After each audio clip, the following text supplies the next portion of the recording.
محمدا عبده ورسوله اللهم صل وسلم على سيدنا محمد مفتاح باب رحمة الله عدد ما في علم الله صلاة وسلاما دائمين بدوام ملك الله وعلى آله وصحبه وموالاه أما بعد سبحانك لا علم لنا إلا ما علمتنا إنك أنت العليم الحكيم رب اشرح لي صدري ويسر لي أمري واحلل عقدة من لساني يفقهوا قولي. Alhamdulillah, puji syukur kehadirat Allah Subhanahu wa taala yang atas izinnya kita bisa berkumpul di tempat yang mulia ini, dan atas izinnya kita bisa bersalawat kepada baginda Rasulullah sallallahu alaihi wasallam wa barak alaihi wa ala alihi. Kita bersyukur kepada Allah Subhanahu wa taala dikumpulkan di majlisnya orang-orang baik. Di dalam qasidahnya tadi Al-Imam Al-Habib Ali bin Muhammad bin Husain Al-Habsyi, beliau mengulang-ulang mengharapkan kepada Allah Subhanahu wa taala, Rabbi faj'alna minal akhyar. Ya Rabb, jadikan kami kelompok orang-orang yang baik, kelompok orang-orang yang benar, kelompok orang-orang yang berjalan di jalan yang mendapatkan ridha-Mu ya Allah. Dikatakan di dalam sebuah perkataan, man sahibal akhyar ja'alahu Allahu minal akhyar wa ikana minal asyrar. Siapa orang yang senantiasa melazimkan duduk bersama orang-orang baik, senantiasa hadir di majelisnya orang-orang baik, maka kata beliau dijadikan orang tersebut orang baik, wa ikana minal asyrar, sekalipun dia bukan orang baik. Wa man sahibal asyrar ja'alahu Allahu minal asyrar wa ja'alahu Allahu minal wa man sahibal asyrar ja'alallahu minal asyrar wa ikana minal akhyar.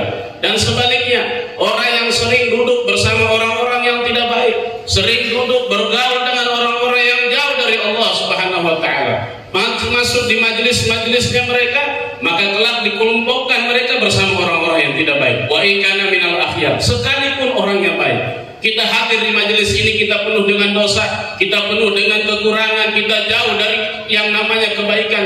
Walakin kita berharap kepada Allah Subhanahu wa taala, duduknya di majelis kebaikan, dihadiri para ulama kita, para habaib kita, para guru kita, yang mana kita punya keyakinan mereka adalah orang-orang baik. Harapan kita kepada Allah Subhanahu wa taala, dengan berkat duduknya kita, dengan mulazamahnya kita senantiasa menghadiri majelis yang rutin di hadapan mereka, maka kelak kita akan dikumpulkan Allah Subhanahu wa taala kelak bersama mereka. Amin ya rabbal alamin. Terlebih lagi majelis ini melalui pintunya Rasulullah sallallahu alaihi wasallam. Man tawajjah nahwa babik ma raja' min dzaka khaib. Kita datang melalui pintunya Rasulullah. Siapa yang datang melalui pintu Nabi Muhammad, maka tidak akan ditolak harapannya oleh Allah Subhanahu wa taala. Bukankah Abuna Adam, bapak moyang kita Nabi Allah Adam alaihi salatu wassalam, ketika melakukan pelanggaran, di situ Allah Subhanahu wa taala marah dan Nabi Adam menyesali kesalahannya. Beliau bersujud kepada Allah Subhanahu wa taala, memohon kepada Allah, Rabbana zalamna anfusana wa illam taghfir lana wa tarhamna lanakunanna minal khasirin. Ya Rabb, kami zalimi diri kami, kami akui kesalahan kami. Kalau Kau tidak ampuni, kami masuk kelompok orang zalim. Selama berpuluh-puluh tahun tidak sekalipun Allah melirik kepada Nabi Allah Adam. Walakin akan tetapi ketika Nabi Adam melalui pintunya Nabi Muhammad, maka Nabi Adam mengatakan, Allahumma inni as'aluka bihaqqi Muhammad illa ghafartani. Ya Rabb, saya minta melalui pintu yang namanya Muhammad, ampuni saya ya Allah. Maka Allah seketika menengok kepada Nabi Adam dan bertanya, kaifa arafta Muhammad wa lam akhluquhu? Kau kenal Muhammad, saya belum ciptakan.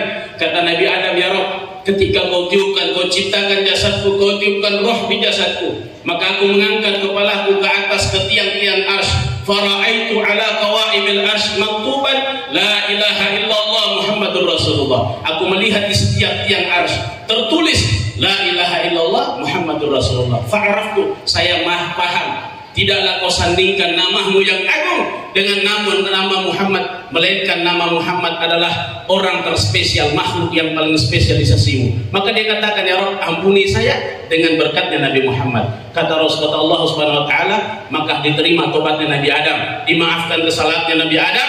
Kata Allah Subhanahu, laula Muhammad ma khalaqtu aflak. Kalau bukan sebab dia ya Adam, tidak kuciptakan engkau, tidak kuciptakan alam semesta. Maka kita bersyukur antum yang hadir di majelis ini sudah menghadiri sekian banyak majelis-majelis kebaikan, sekian banyak majlis-majlis melalui pintunya Nabi Muhammad sallallahu alaihi wasallam. Syukuri dengan cara apa? Senantiasa meningkatkan, mensyukuri dengan cara apa? Menjaga nikmat tersebut. Jangan sampai kita tinggalkan majlis-majlis seperti ini, senantiasa kita hadiri, karena sesungguhnya inilah nanti yang akan kita banggakan di hadapan Allah Subhanahu wa taala. Mudah-mudahan Allah Subhanahu wa taala memberikan keberkahan kepada umur kita, sehingga dengan keberkahan umur itu bisa kita isi dalam ketaatan kepada Allah Subhanahu wa taala, melazimkan hadir di majlis-majlis salawat, majlis-majlis ilmu, dan kelak kita akan bertemu dengan Rasulullah dalam keadaan Nabi Muhammad tersenyum kepada kita semua. Nas'alullah Subhanahu wa taala ayajanna wa iyyakum minal ladzina yastami'una qawla fayattabi'una ahsanah.